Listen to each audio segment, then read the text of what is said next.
official visit to the aisle. Well, it's the biggest victory of President Obama's month-old administration, signing the $787 billion economic stimulus bill into law. About a third of this package comes in the forms of tax cuts, by the way, the most progressive in our history. Not only spurring job creation, but putting money in the pockets of 95% of hardworking families in America.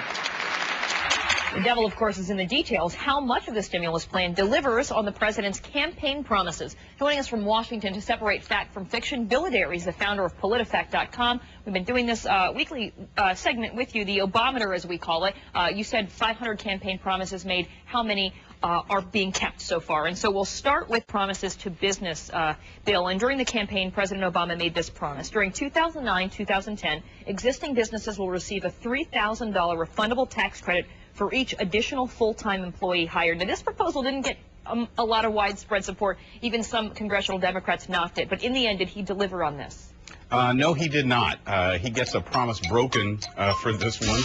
And it never got the support, as you said, and it was not included in the stimulus bill that moved through Congress, and we see no sign that it's going to come back. So promise broken on the Obameter for this one. All right. On the campaign trail, President Obama said he would support increased funding for the National Endowment for the Arts. And it's interesting because this was one of the controversial spending projects in the stimulus bill. A lot of critics of the bill said, you know what, this is a pet project. This isn't really stimulus. So what happened? Did the funding for the arts end up in the final version of the bill?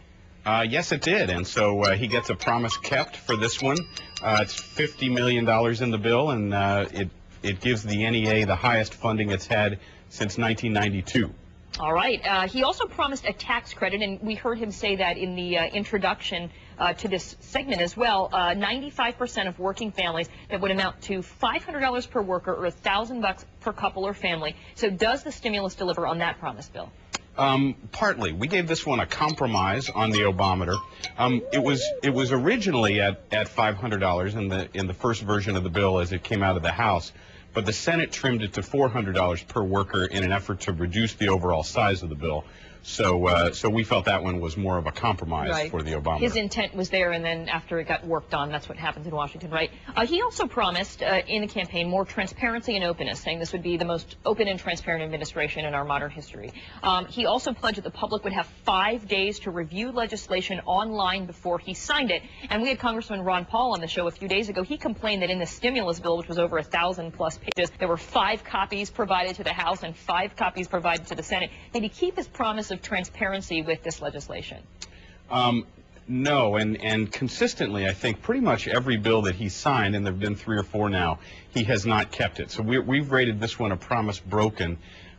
He has said, though, as you noted, that people would have 5 days and people could comment on them on the White House website, and so far they have not been consistent with that. So we've got that one rated as a promise broken. Now, they've claimed that they're going to do better about that. They're going to be posting the bills, giving people more time to comment. But so far, we're not seeing it.